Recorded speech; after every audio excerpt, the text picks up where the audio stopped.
大家記唔記得市場一直以嚟都好想睇到一個簡單又完美嘅劇本，覺得只要中東唔打仗，油價降溫，科技股就可以繼續狂舞，繼續開開心心咁升落去。但係現實嘅物理法則毫不留情。老實講，特朗普確實喺社交平台宣布暫緩對伊朗嘅全面打擊，明天嘅導彈係停咗，布蘭特原油亦都確實從沸點回落到$112下方。呢個其實係卡塔爾、沙特同阿聯酋用石油能源設施可能被報復炸毀作為籌碼，換翻嚟嘅一次極度脆弱嘅談判窗口。好多人以為可以鬆一口氣啦，點知納斯達克同費城半導體指數照樣被血洗，跌到阿媽都唔認得。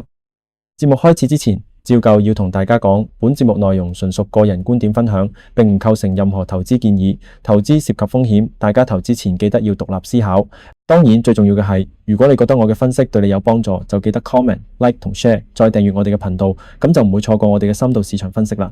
點解油價跌，美股仲係要跌呢？其實底層嘅通脹恐懼根本就冇消除過。G7 財金官員急住喺巴黎開會討論釋放戰略儲備，加上國際能源署署長警告商業原油庫存迅速下降，呢啲全部都證明咗全球能源供給側係極度脆弱嘅。更致命嘅現實係，大家發現就算油價短暫降溫，長債息率依然死死釘喺高位。你睇下10年期美國債收益率喺聯儲局新主席 Kevin Warsh 上台首日就硬生生升穿 4.6% 嘅心理關卡。具體啲講，美國10年期債息飆上 4.631 厘，30年期債息更突破 5.15%， 創下2023年10月以嚟新高。呢個意味住市場對通脹黏性嘅預期已經生根，資金成本無情攀升，正喺度迅速擠壓所有風險資產嘅生存空間。喺呢個環境下，高估值嘅增長股注定要面臨一場殘酷嘅定價重估。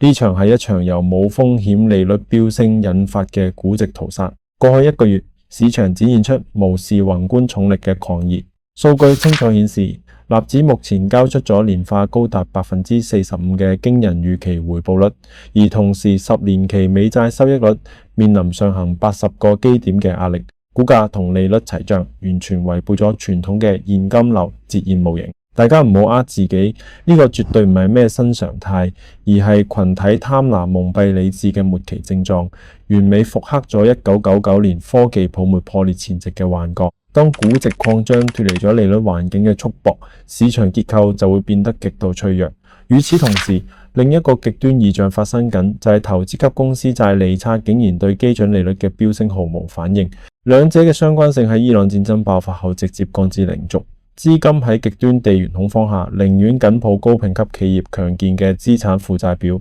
都唔願相信目前嘅股票估值。呢一種根本係精神分裂嘅市場狀態。債市極度防禦，股市就無腦狂歡，直到今日半導體嘅崩盤先勉強撕裂呢層偽裝。我嘅做法好簡單，就係唔好同宏觀重力作對。當借貸成本創下新高，任何微小嘅利空都會被市場嘅恐懼無限放大。我嘅邏輯極度明確，喺極度擁擠嘅交易中尋找對沖保護，並跟隨聰明錢嘅對沖路徑。大家睇下頂級 AI 對沖基金嘅真實動作。前 OpenAI 員工 Leopold Aschenbrenner 掌管嘅 Situational Awareness 基金，雖然表面上繼續持有 AI 基礎設施企業，但佢哋喺期權市場露出咗真正嘅獠牙。佢哋大舉買入咗 NVIDIA、SMH 半導體 ETF、TSMC、AMD 同埋 Micron 等幾乎所有核心半導體標的嘅睇跌期權進行下行對沖。頂級掠食者已經聞到血腥味，佢哋喺度為板塊嘅回調買重保險。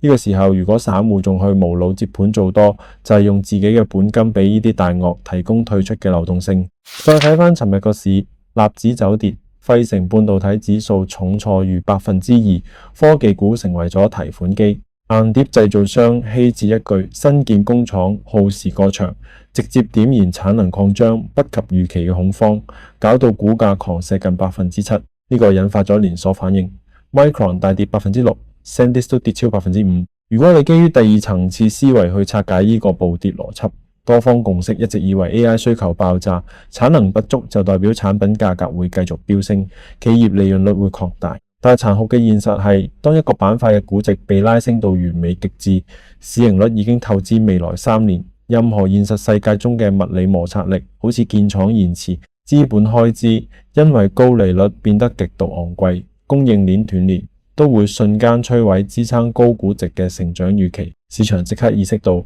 如果產能跟唔上，營收就無法兌現華爾街嗰啲荒謬嘅增長模型。高利率加高預期，再加產能瓶頸，呢個就係標準嘅絞肉機配置。常言道，散戶睇新聞，操盤手睇籌碼。依家全球對沖基金對半導體嘅淨敞口比例暴漲到一個恐怖境地。根據高盛嘅數據，全球對沖基金對半導體板塊擁擠度飆升至高達 19%， 對比2022年熊市時唔到 2% 嘅佔比，翻咗將近10倍。而且2026年開年後直接呈現近乎垂直嘅飆升，呢個觸發咗演化心理學中典型嘅從眾效應。當所有人都擠喺船嘅同一側，任何一陣微風都會導致翻船。進一步拆解2026年第一季華爾街巨頭嘅 13F 底牌，你會發現內部出現咗劇烈分歧。David Tepper 狂買 Amazon、Uber 同埋 TSMC， 甚至新建倉 SanDisk。佢嘅邏輯係壓住 AI 必須從基礎設施建設走向終端應用變現，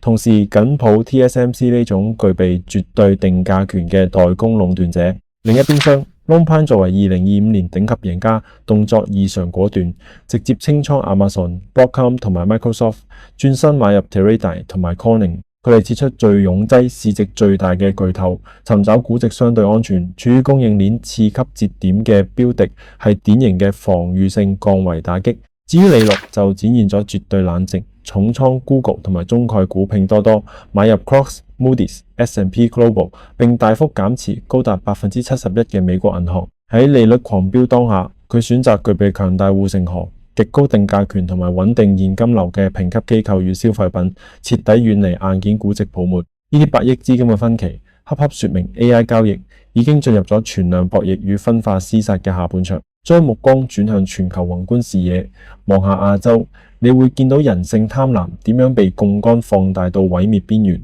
韓國股市嘅融資餘額飆升至243億美元嘅歷史天價，單由今年年初算起，增幅就高達 32%。韓國散戶正喺度用瘋狂槓桿衝入市場。喺資本市場演化史入邊，散戶極度狂熱與極致槓桿，往往係流動性即將枯竭、市場見頂嘅絕對反向指標。當全球冇風險利率維持喺 4.6% 以上，呢啲高槓桿熱錢就好似坐喺火藥桶上。一旦美股科技股持續回調，韓國市場必將迎來慘絕人寰嘅去槓桿連環爆倉。利率永遠係資產定價嘅地心引力。今日半導體嘅慘跌唔係因為 AI 技術演進停滯，而係因為 4.6% 以上嘅資金成本根本唔允許市場繼續毫無節制咁透支未來10年嘅增長預期。歷史唔會簡單重複，但係人性嘅貪婪同對風險嘅選擇性盲目始終如一。當估值擴張徹底脫離利率現實，崩潰嘅班機隨時會被扣動。所以唔好喺擁擠賽道接天上跌落嚟嘅飛刀，密切盯緊 Nvidia 財報後嘅期權移動與零售商，好似 Target 同 Walmart 嘅消費數據。呢啲數據會揭示高油價同高利率點樣榨乾消費者。喺目前絞肉機行情中，確保現金流生存，永遠比盲目追逐短期賬面暴利更重要。好，今集嘅財經浩談就到呢度，我係李浩然，我哋下一集再見。